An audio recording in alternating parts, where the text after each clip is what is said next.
Thank you.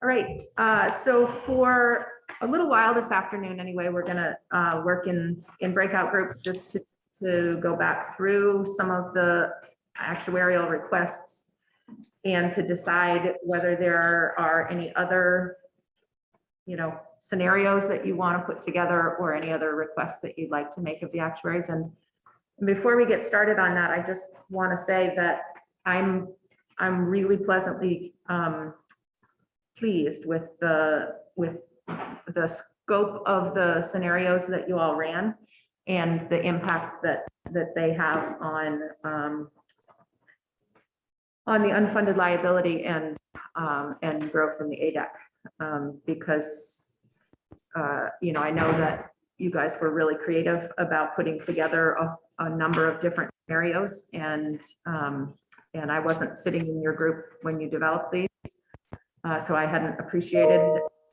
how creative you all had been. So say that from the get-go. Thanks for that. Appreciate that.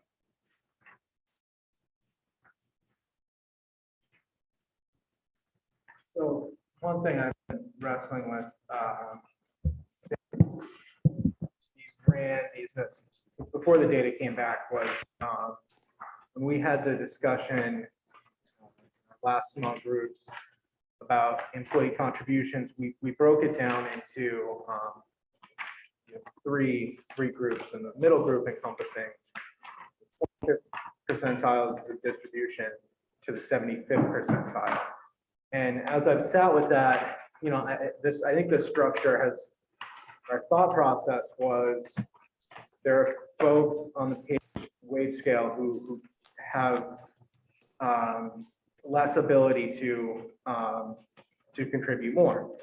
And I think what we outlined, though, I think there's probably a meaningful difference between those from the 25th percentile to the 50th and the 50th percentile to the 75th. So I don't really want to change the ultimate ask, but I think we need to capture that and have a different tier, and maybe we need to adjust the amounts and years accordingly. But that's something that I've been thinking about since we kind of put these first asks forward. So are you suggesting that you might want to add another tier so it goes 25, 50, 75? Yeah. Okay. Yeah. And then the other concept on employee contributions would be what Andrew and I were chatting with over lunch. And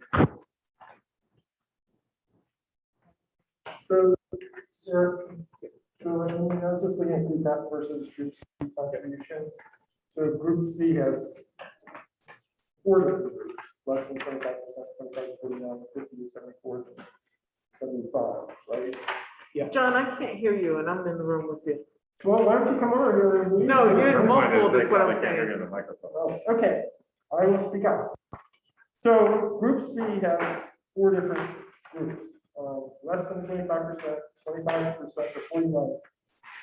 49 percentile, to 74%, and then over 75. Group F only has 3 groups.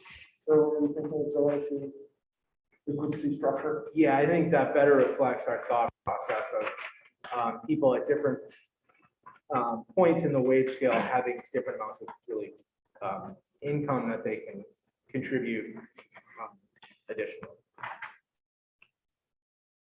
And whether that works out as so we have a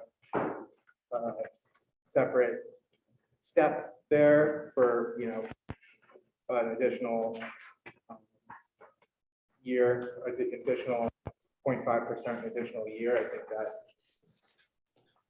I think that better reflects the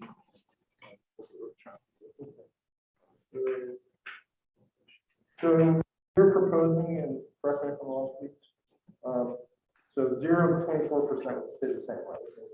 Yeah. And then we would have 25 to 50. Mm-hmm. And And so that, for that group, would you suggest a 0.5% per year increase for 4 years? Is that what, sticking with that? I think for that group, it might be 0.5 increase for 3 years. And you could move the 75th, the 50 to 75 up to 4 years. Okay. And then create another group for 75 Yeah. plus with additional staff. 4 years. And then 75 would be. But you're using 25% per year, Uh, is that what it is? no, it's No, 0.5% is the, 0.5. is the. Okay, okay. And group C has 0.4, All right. okay, The 50 to 75% would be 0.5 for 4 years. Right? I see. Okay. And then 75 plus would be 25 for 5 years. Yeah, I think it's worth taking a look at that. See Okay. how that changes.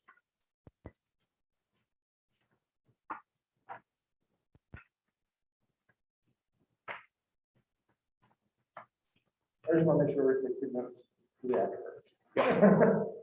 And I think, once we have the structure defined, I think with the actuarial modeling, you could tweak the percents a bit and expect a fairly linear.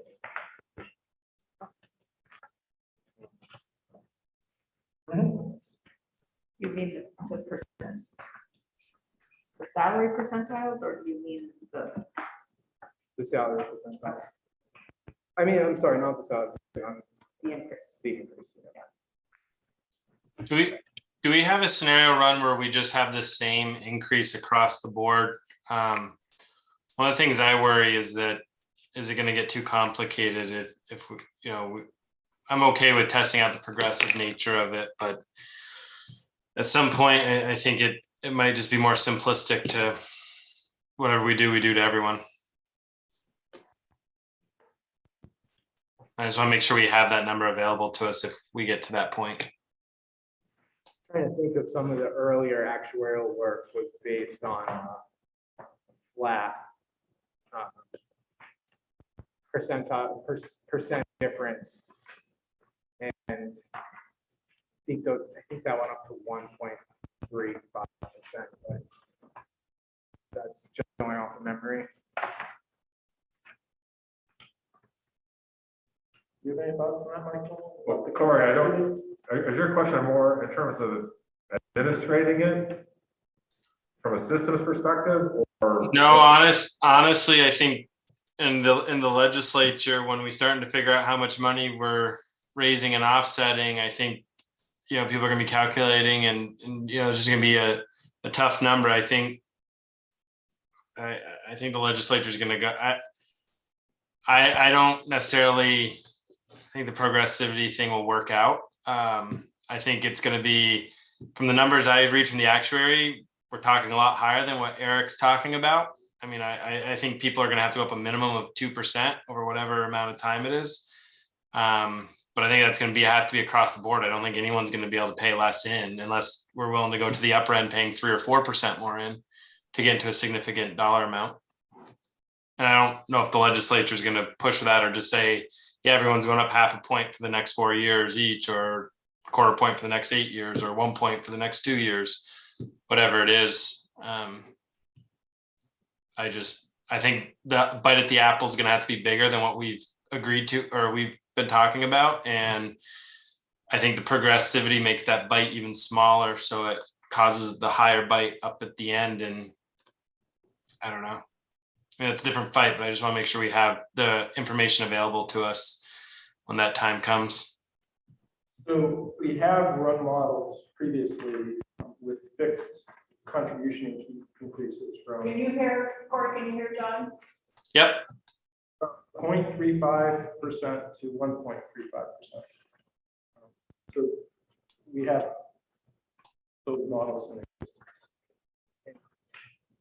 I'd be amenable to looking at something flat, but just to clarify, what's outlined here would be, on the existing document is the 25th to 75th percentile would eventually be paying 1.5% more. The 75th percentile would eventually be paying 2% more. I think what we had just thought about asking the actuary was an additional step with some employees paying 1.5% more, some paying 2% more, and some ultimately paying 2.5% more. Just want to make sure we're all talking the same sort of Okay, contribution. no, I'm fine with running the scenarios, Eric. I just wanted to make sure we had the flat one, and John makes me feel like we can, and I agree, it's probably linear, fairly linear on that aspect.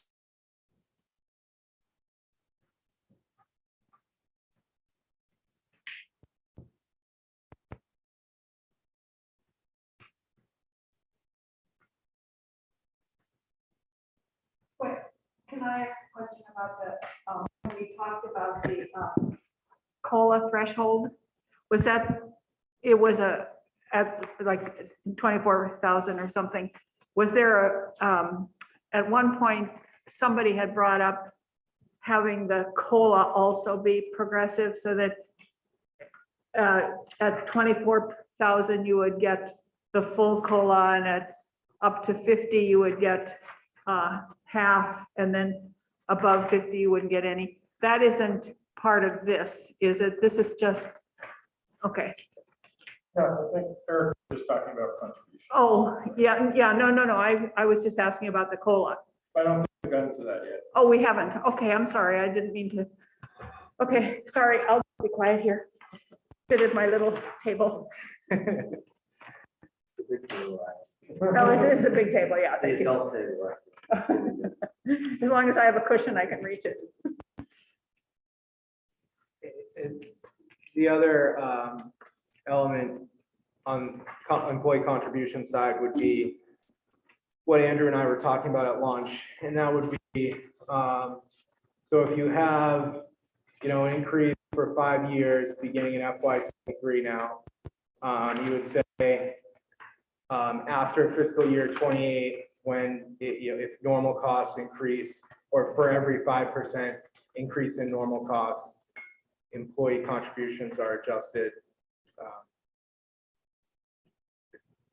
to mirror that, consistent with that. So we keep the share of whatever the share of the normal cost is consistent over time. Here we would be getting to a static point, and then it would be able to fluctuate. I think that's a great idea. That will, Yeah, in the long run, that will make it less likely that we have to come in and toggle this out every single time there's a big change in the normal costs. I think you're right. I think rather than it being revisited every 10 years, that kind of has been the case, it ensures adequate Mhm. funding levels. Beamer's structured that way? I don't, is it tagged to rise in the normal cost, or is it just an automatic inflator? I have to go look at that. Corey, do I don't remember off the top of my head.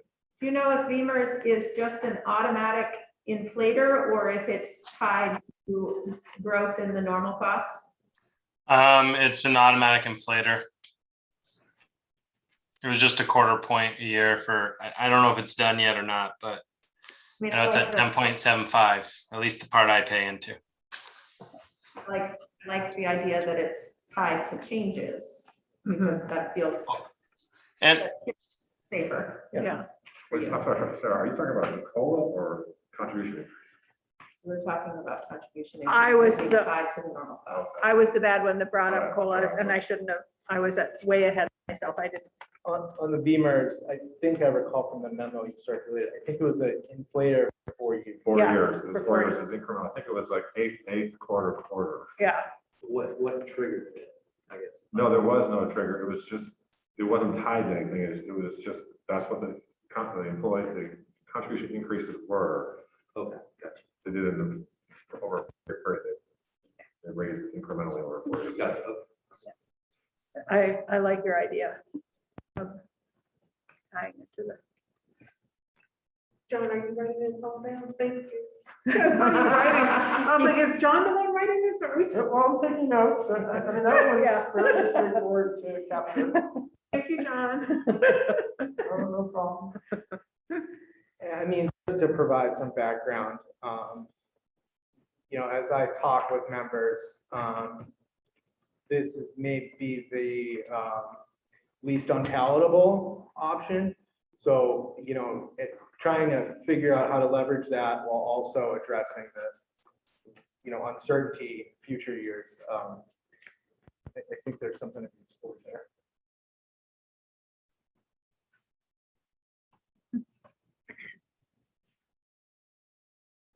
So just going back, Eric, so you basically, with respect to the first idea you had, which is changing the grouping, is that only to look at option 2 on page 9?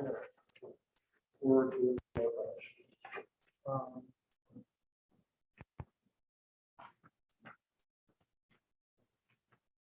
And I guess what I would say is, can we figure out which of those options you are more likely to want to put forward in your combination scenarios, so that we're not modeling something that you aren't going to use, Yeah, just so that we save a little bit of space in our actuary budget, because we've got another really big ask that we want to make. no, thank you. And, like I said, I've been thinking about this percentile issue for a bit. I was just fleshing the numbers out here, kind of on the fly. But as I look at them, what we proposed is almost a combination of option 1 and 2, and then you have a tier that only has an increase for 3 years, but then a tier that goes up by 4 or 5, like an option 2. So it's almost like a hybrid of the two that we Right. looked at. And I think as Chris said this morning, I mean, we're gonna get revisions on these numbers. And he assumes that option 1, option 2.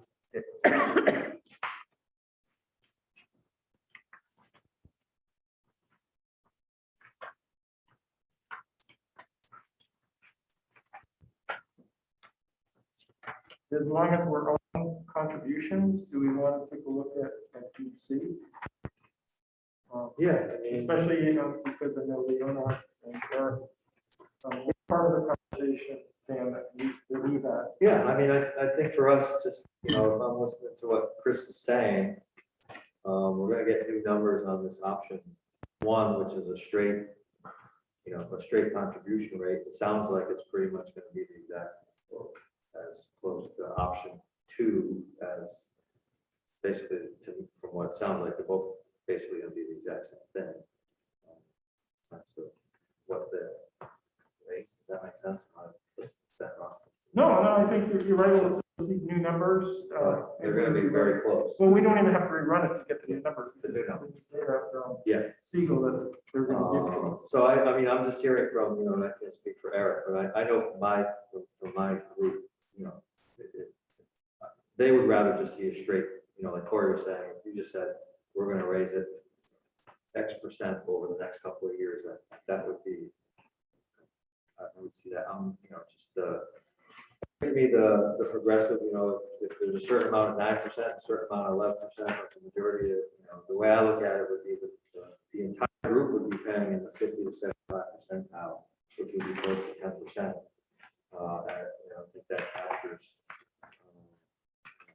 But the high end will be paying some more people for. So I just, for my people, I think option 1 would be the more palatable.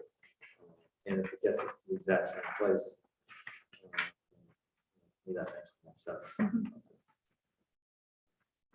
I ask a question about how we're going to be combining the group C and group F when it comes to the total, like, our goal, the 25 is 56.9 and then the 100 is 225.36. So are we combining, like, we're looking at our, like the whatever combos and looking at all the different combos, and you look at those numbers, you're looking at the AL and the ADA, and then are we also looking at group C and adding that to the same Yeah, group? there'll be a little drop in the bucket. Right. Right. Is there a But little- they All won't be a of drop. these SERS groups will be additive. Okay, So you can add them up, and the other one that we have not discussed today is group D. We have another meeting with the judges tomorrow. So we can And- work. And working with theirs them. will be similarly small because they're such They're a small even- group, but They're they even are, smaller. And they're 55 people, yeah, they'll be so, tiny, but it will be additive to the Yeah. whole. Okay. all right. yeah. Thank you. So no, I mean, if you start looking at how are we meeting our target for ADAC and unfunded liability, we would look at all three of those groups Okay. together. Yeah. Because they would all impact the state employees' pensions. So just to throw this number out, just to remind us all that the 25% numbers for the UA and ADEC for the state are about 64 million. And 100% is 260. Just to give you a sense of that.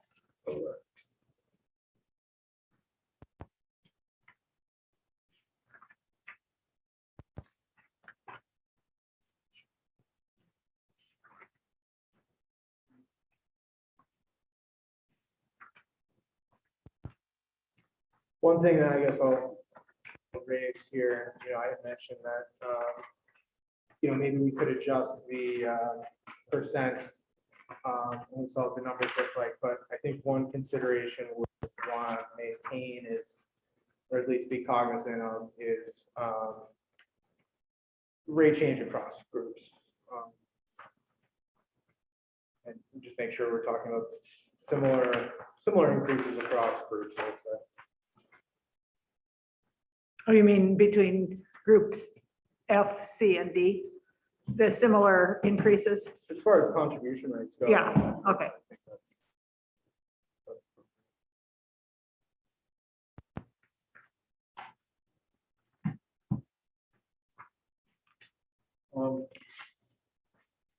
So a question to Dan, I mean, one thing that Seth raised with respect to group F is that after 5 years, that contributions are increased by a percentage increase in the normal cost. Is that something that you want to model for groups?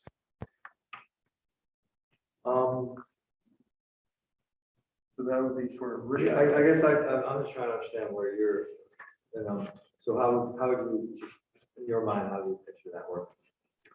Well, in my mind, the normal cost is a shared responsibility between the employee. Yep. And when we set the rates in a static manner, we set them to represent a specific proportion in time. But as normal costs grow, those are then all borne by the employer until there's another conversation about what the contribution rate should be. Yep. So to me, I think it's a way to ensure that that the system is being funded, the normal costs of the system are being funded appropriately on an ongoing basis. So it just says, the idea is that we'll come up with a proportion here that we all agree on, but then this risk sharing element would be, as those costs grow in the future, employees and employer will share in that shared responsibility. As opposed to us having to come As back. opposed to every 5 years, come back Yeah. and saying, it's raising. We Yeah. need X number. Yeah, let's run it up. Roll it up.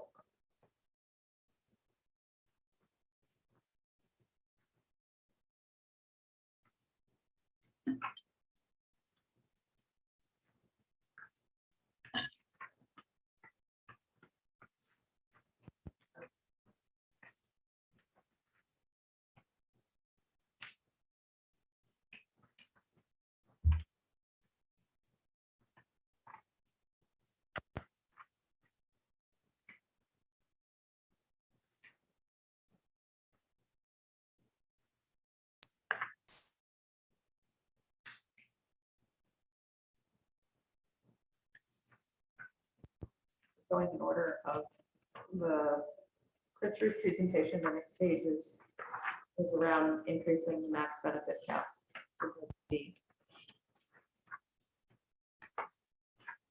Just that, Page 13 or slide 13. thank you. So there were two options here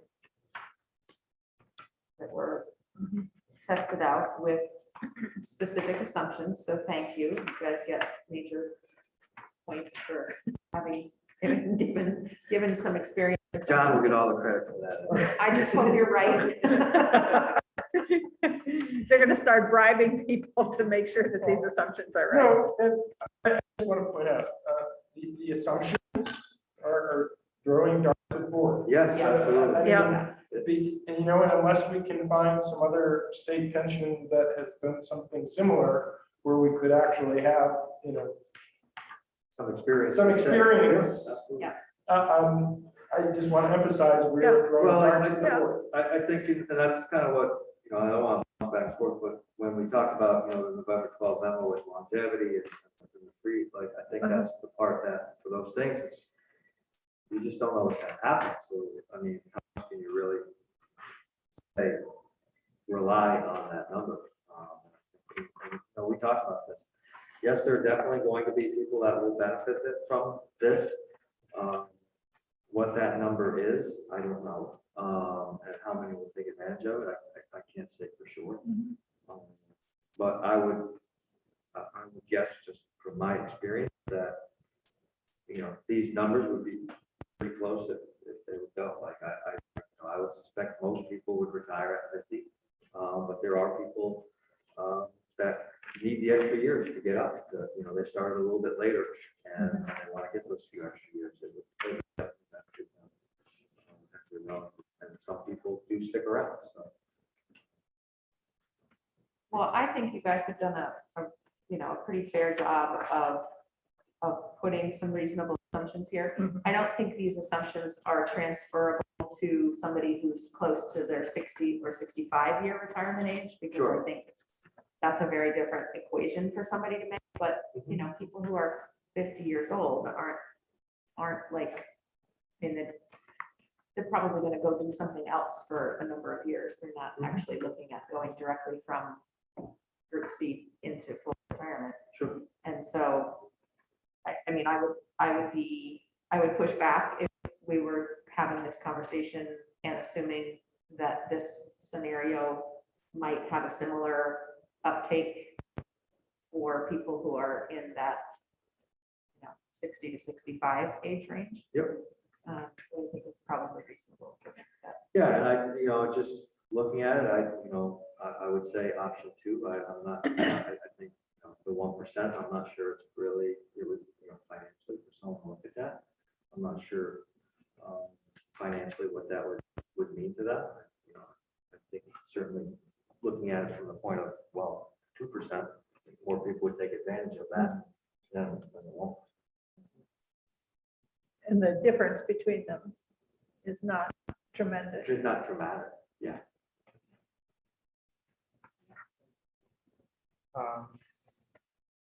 Looking at this, I do think it's important to reflect on the role these type of changes can play in our solutions, because we talked about Group C being a small group.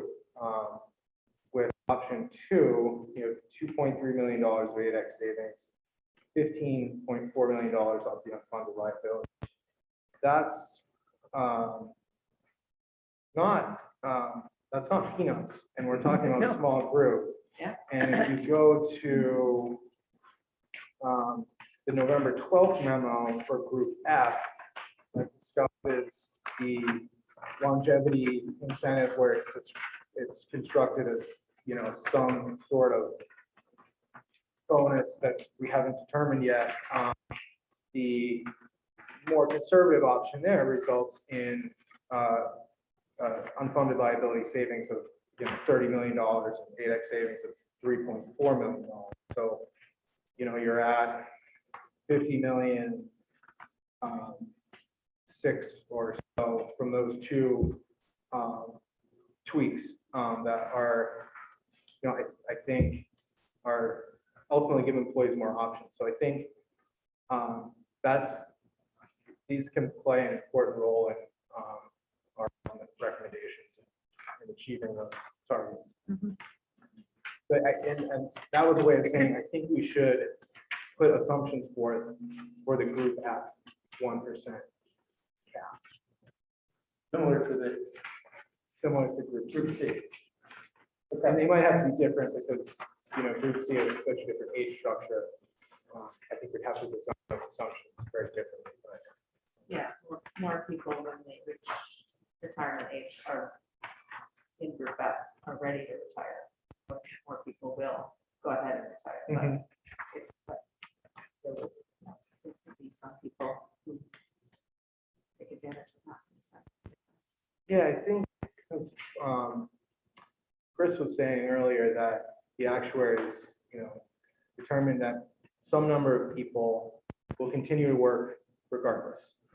So maybe the way to get at construct assumptions is to say, there's that universe of people, and what if this incentive means 10% of people will choose to work additional X amount of years. And maybe that can be broken out a little bit. Just spitballing about how to structure these assumptions. Thoughts? Are you suggesting that on top of that, you put the cap at 1% that you just said? Yeah, so Would that not then? We're replacing it. yeah, it would be a different option Okay. to look at.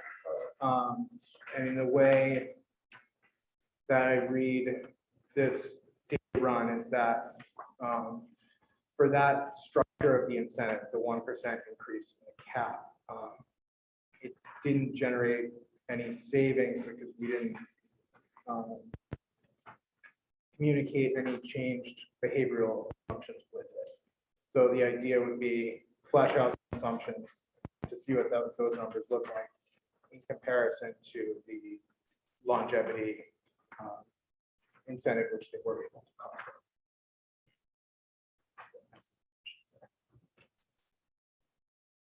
Just so we have that option to evaluate. As opposed to this option. Yes, not. Okay. So, yeah, we can do that. I mean, we'll have the original incentive already, so. Yep.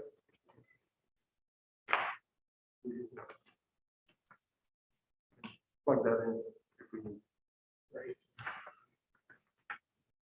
I mean, it's somewhat appealing, I think, because this the first longevity incentive takes external funding, whereas the 1% cap would kind of be something within the fund. Right. And I mean, as Peter said this morning, the money for that incentive will come out of the not a show. But the cap scenario would less of a benefit to the. Well, it depends on what the bonus looks like, I think. Because it's undefined. It's undefined, they haven't come up with the actual the cash incentive of the, well. Yeah. But with the 1% cap, it's actually, it could be limiting in for some employees who are staying longer and potentially some salary. Which may be more than the 1% cap. It's sort of almost like a reverses. It's like a disincentive to stay. Sounds like it would do exactly what it said the teachers would do at some point. Exactly. It's not an incentive anymore. Right. It's financially better to leave than it is to stay. Right. I think it helps address that because at this point, in whether you're an old group app or a new group app, you reach a point where your benefit multiplier is maxed out. And it does really make sense for someone to say, maybe I should figure out something else to do for 5 years. Whereas, You need to stay employed. yes. So you would be able to, Take a lesser kind of job, a less responsibility. yeah. So rather than maxing out your pay at 50%, you work an extra year, go 51%. 52%. In addition, to your ASC. It would depend upon, as as I said, what percent salary increase they might have that in one of those years, if the value of that from an AFC perspective is greater than the 1%, let's say. Mhm. It would be advantageous.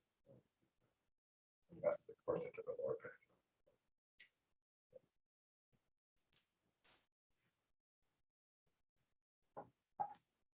Yeah, I mean, I think when some people reach their cap or maybe beforehand, they're ready to retire. And others do choose to do something else because they've maximized their retirement.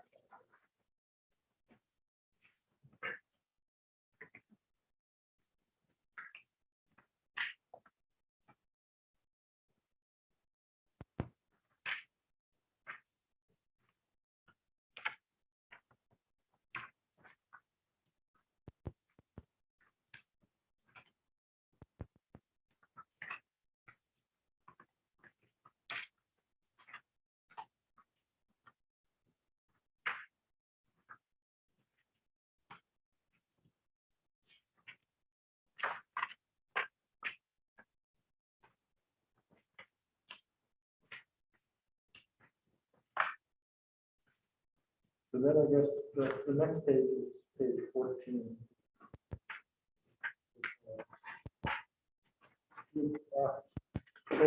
Changes.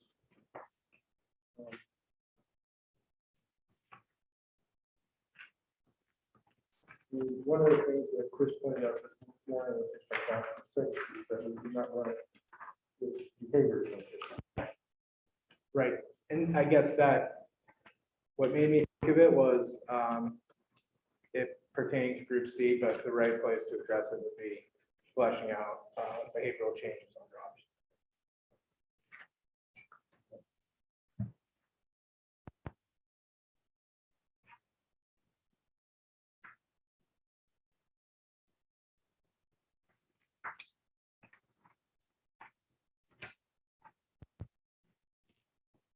The others, we all have. Three.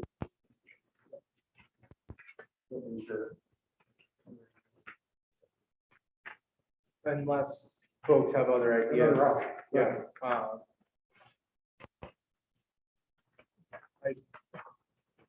My thought is I think we have a pretty full list.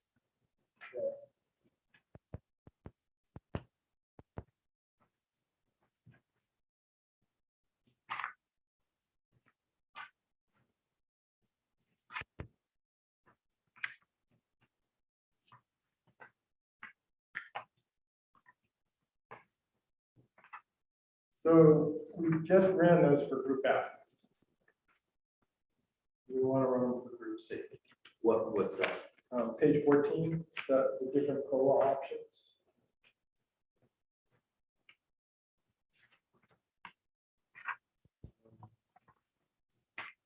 Well, I think if we were, with that, I think, yeah, I don't speak for my group, I think there, it would be more, if there's gonna be a change, just make it across the board instead of making it I'm just gonna use a number. 50% of the COLA. I think I like having it tied to the, but I'm not sure we can figure out if there's savings in that, right? If we have it tied, like we talked about having it tied to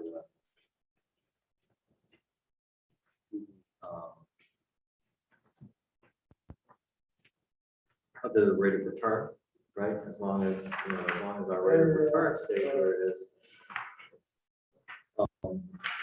We go in the years where like last year, you get Oh, you're right. all with it, but if you don't, I just not sure that they can give us an idea of what that number would look like, right? Right. My apologies. You're right. We did discuss the ratio. Yeah.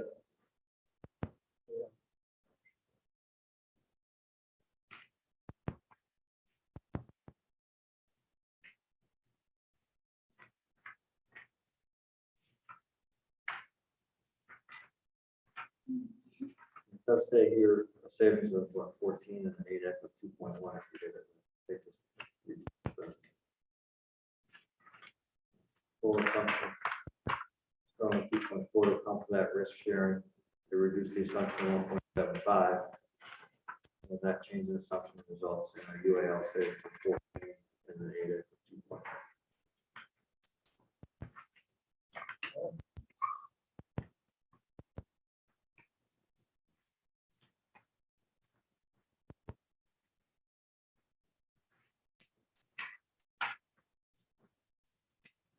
Dan, are there any elements of what's on group 14 that you would see benefit in having those numbers for group C?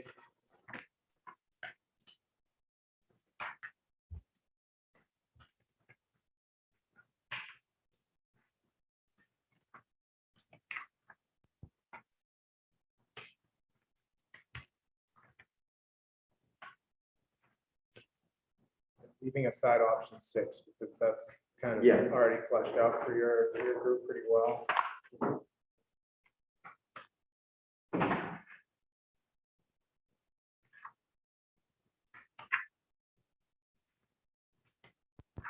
So Dan, did you just say that it would make more sense to you to, rather than have, just to make it a straight across, like everybody gets half of the COLA instead of That's trying just to. my thing. I just think it makes more, when you get into the, if you know, progress.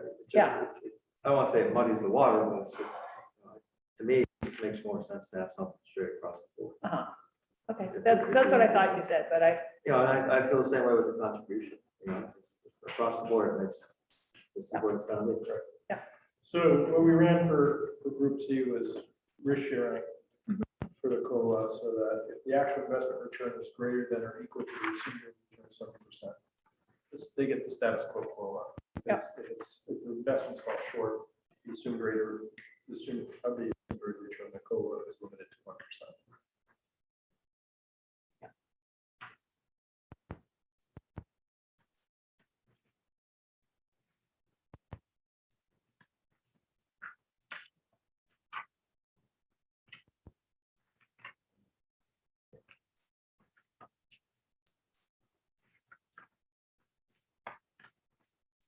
And did we add the assumptions there? Hmm? Did we add the assumption Um, to the next benefit? Yeah. To give them for group F? we said we would. I don't think we fleshed out the act, what we would specifically give to the actuary. Okay.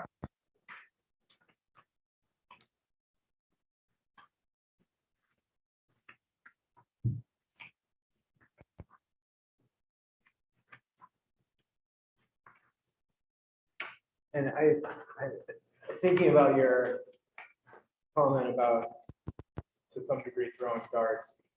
Do we think this is something that the actuary can help us think through? Because we need to make assumptions that we think are appropriate, but end up not being so. So, and Michael Mitter may be the better person to ask this question to. So the question I pose is, given that Siegel does this actuarial work for many pensions, does it have any experience with a similar model for another pension? Right? Is that sort of? Yeah. And I don't know if they can share that with us. I think. I think the way they work is organized to have individuals who are assigned to Vermont. They are Matt, Dabby. And while they might be able to consult with some other folks around the country, put a question out to their larger network, they would still have to do all the work. They do the peer review process, internal. I think just given the timing where we're at the calendar, at this point in time, we should be very careful about what you're asking for, because it might take a week or 10 days to get it, number one. Number two, I don't know as though we have that period of time. Fair point, but then perhaps, given that, and I agree with you, perhaps we could reach out to NASA and see if any state has done something similar. And if, we can take a look at any state that's done something like what we're proposing to do. And, hopefully we could get some information that might help us assess the likelihood of our guesses. I'm also wondering if we can kind of use this framework from page 13, where it would be different for group F, but maybe 10% would work 3 years beyond normal retirement age, and 5% would work 5 years beyond normal retirement age. I don't know if that's where they're throwing darts at the board, but I don't know if that might help give us some idea of the magnitude.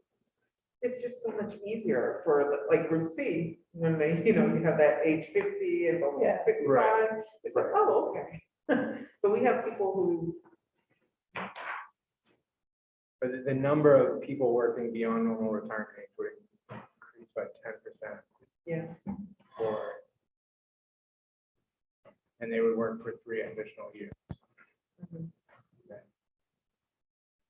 The number working beyond normal retirement age would increase by 5%. With people working 5 additional years. Okay, so 10% would work 3 more years, Yes. 5% would work 5 more years. Yes. And everybody else would work the same.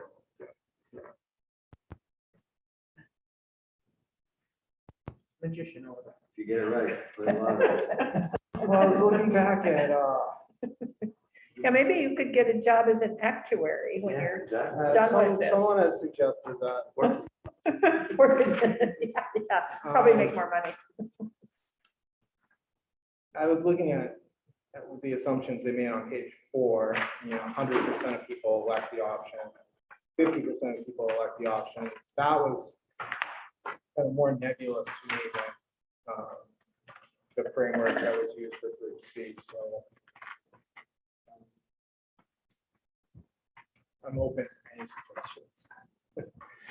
That's how we might structure it. How do we get? I'll talk to Chris. Back and forth. Yeah. I don't want the assumptions on page That sounds 4, good. but I'm not- looking at page 13. Said that might be something that the actuaries kind of came up with.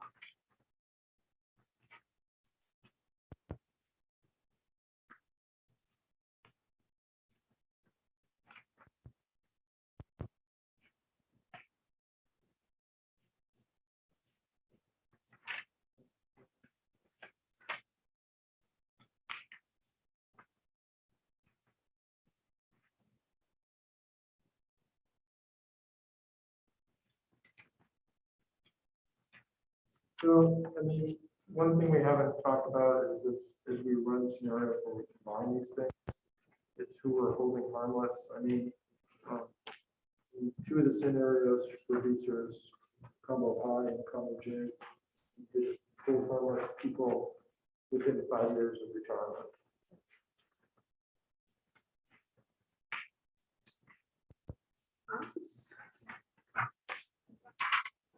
I just wanted to get that out. So that assumes that there wouldn't be any change in COLA Right, and so or within, if you're within 5 years. there would be no change to benefits for people within 5 years. Yeah. We talked as a task force about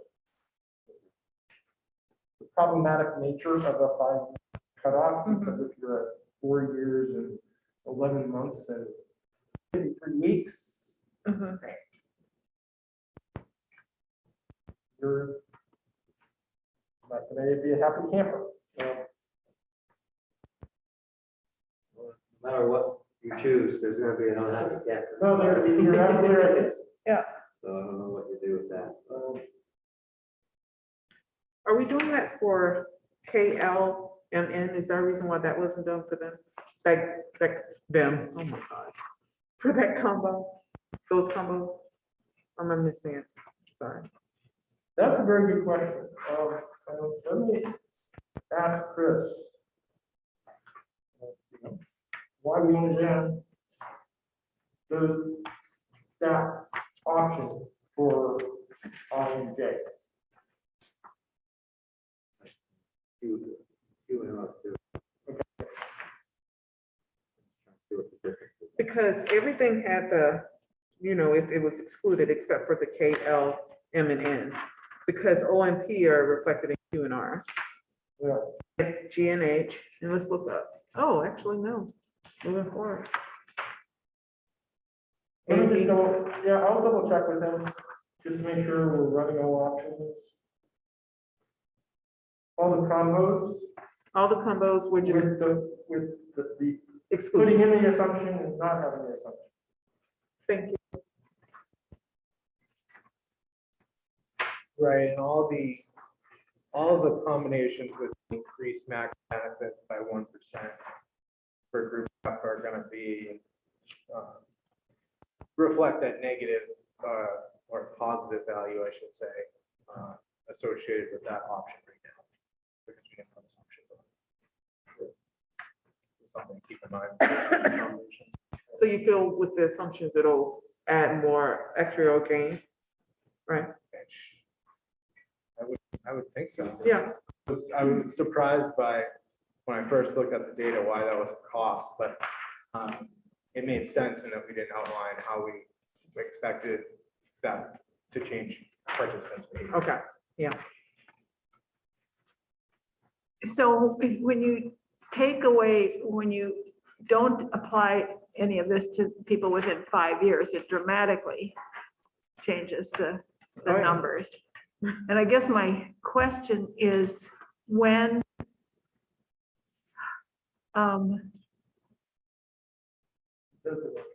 yeah, very dramatically. And I'm just wondering, when people are ready to retire, do they know what the COLA is going to be for the next 3 years? I mean, if I'm within 5 years of retirement right now, do I know what the COLA, what to expect? No, Within the it's next- always determined every year. Right, so I'm, The only thing you can have, you look at the historical rates, what they were. right, in the sense of- so I could guess at it, but I wouldn't, Although this current year was related to Yeah. inflation is an anomaly, so. Mhm. COLA's gonna be much higher. than the Right. COLA. but so I guess my question is it a huge impact on the individual retiree?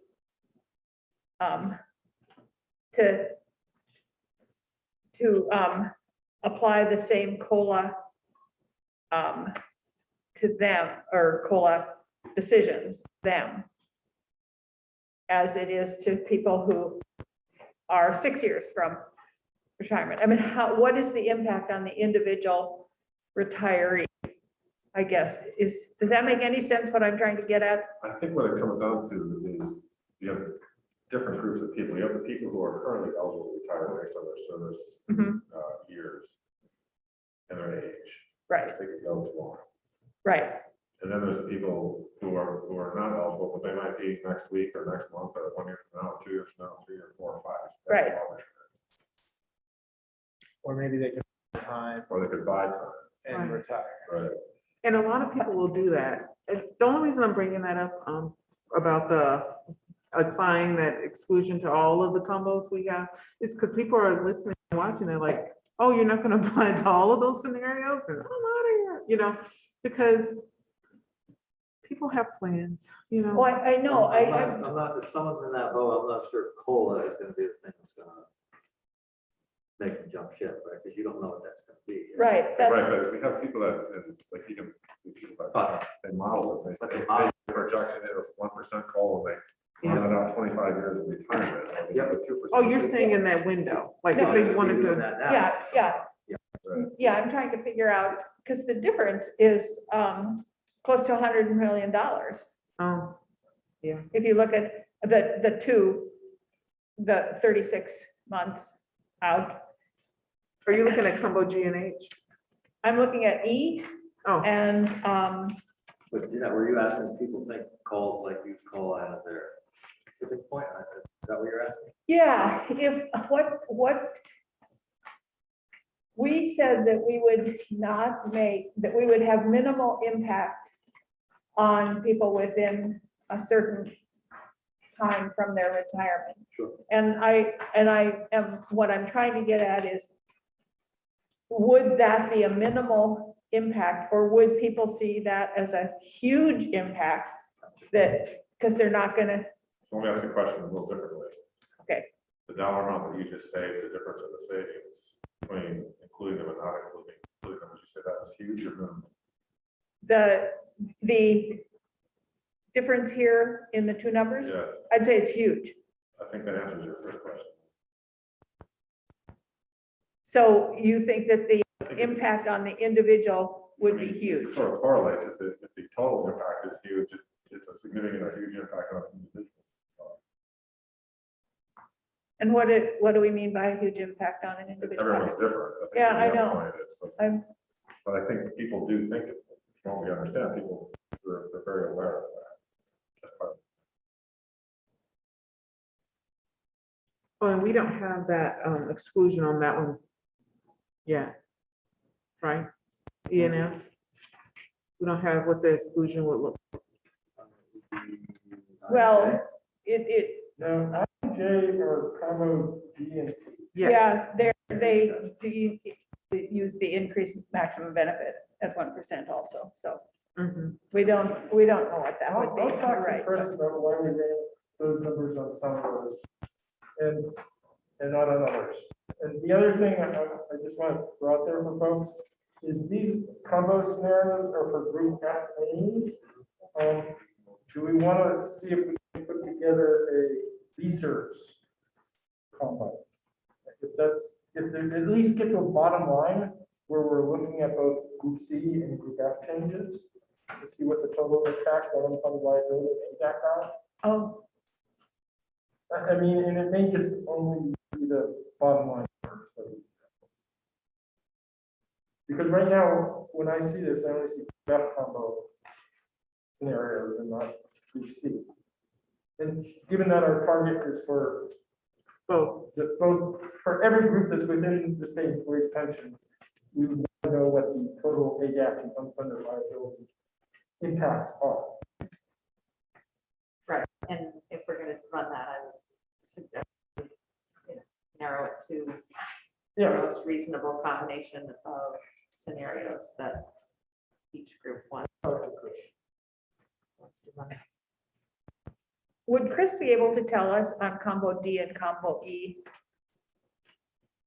what it would be if we put in the 5-year window there? I'll ask them why we didn't run it. I mean. Because I'd be very curious what That's that, just an on-off switch, once they built the model, I would think they could have easily applied that across combinations. I don't know why they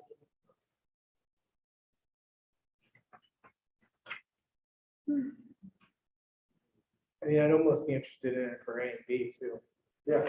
yeah, No, Well, we're saying for all of them. Yeah, okay. I'll just try to figure it out. yeah.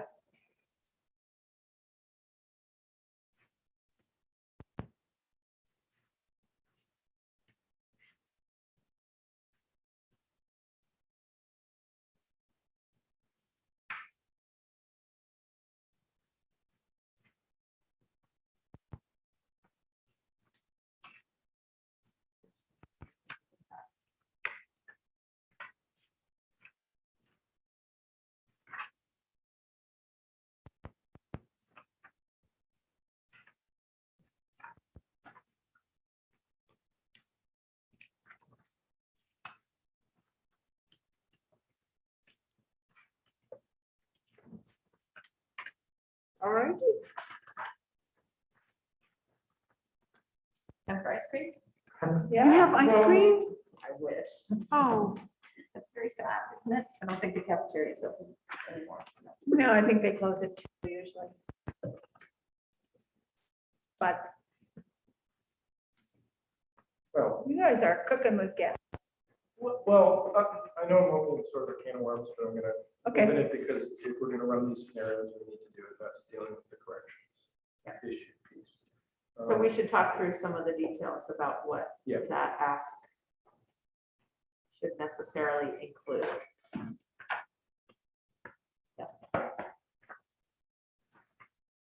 So I mean, I think Chris, and we can work on adding some of these suggestions into a group C corrections version.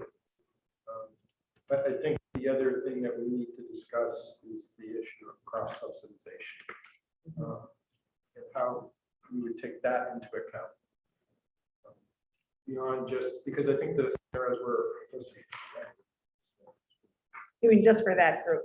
just for that group, Yeah. because we do know from the work that the actuaries did on cross subsidization that Group F subsidizes Group C.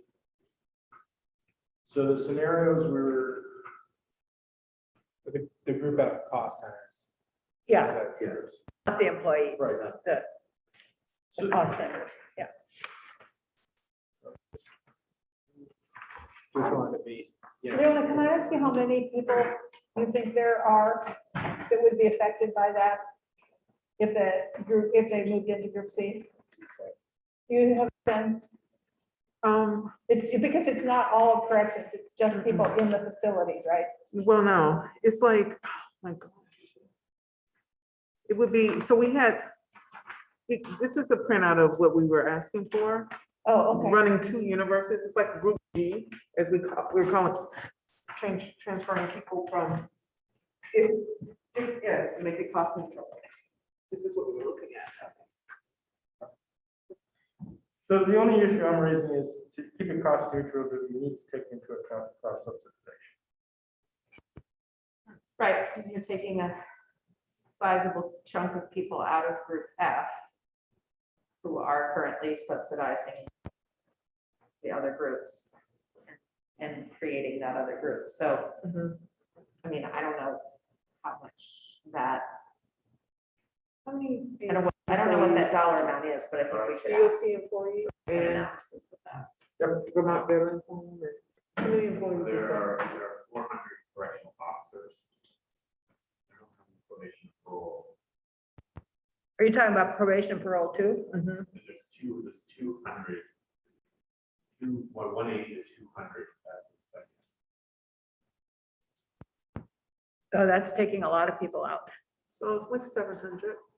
Yeah, yeah. 700, 800. That's the range I was. Yeah. In the backside. Thank you.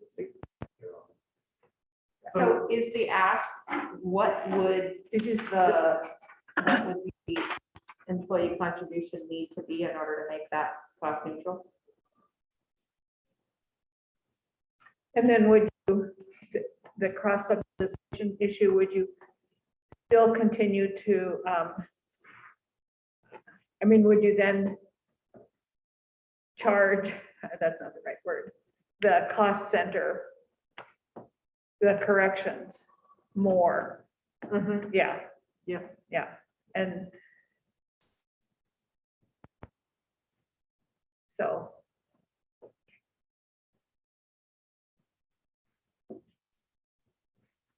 I'm talking to Chris to see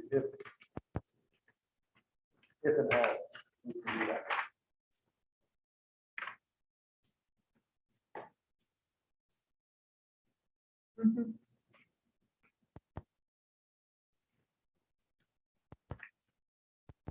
Yeah, because there's different impacts on the general fund for different employees, depending on how they're funded. They're purely Yeah. funded by the general fund versus the transportation fund or federal dollars. And corrections is really all general fund.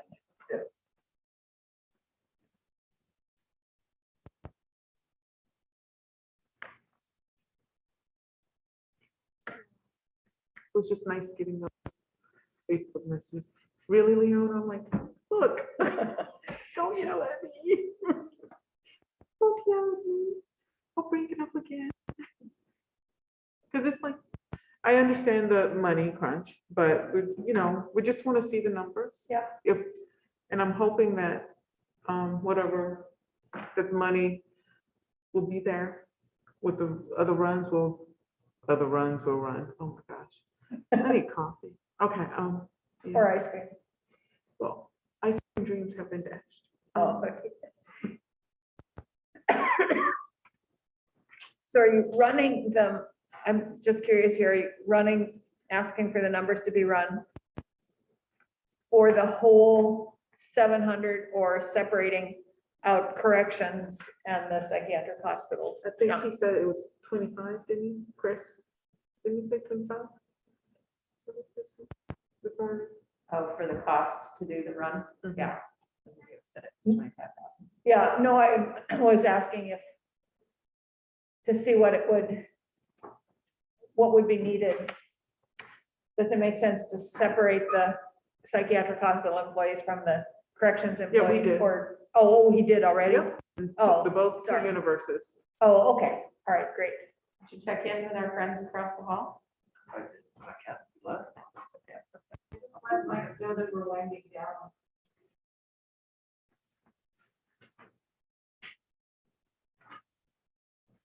Did I stop the lights? I don't mind poking the bear if you want. No, I want them to take all the time they need. Yeah.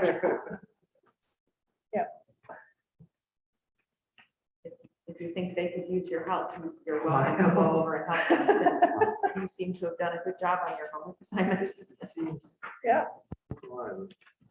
This is usually when the troopers show up, actually at work.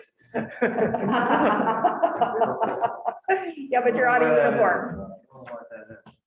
No uniform, that's the. Yeah, I don't see So how do we want to go now? I don't know what, have no idea what time it is. It's still 9:45 as It far as is, I can tell. It's 3:15 right now, 3:18. So the last things on our agenda were to share out what we're running and to talk about what we're gonna do in our next meeting. Yep. And I think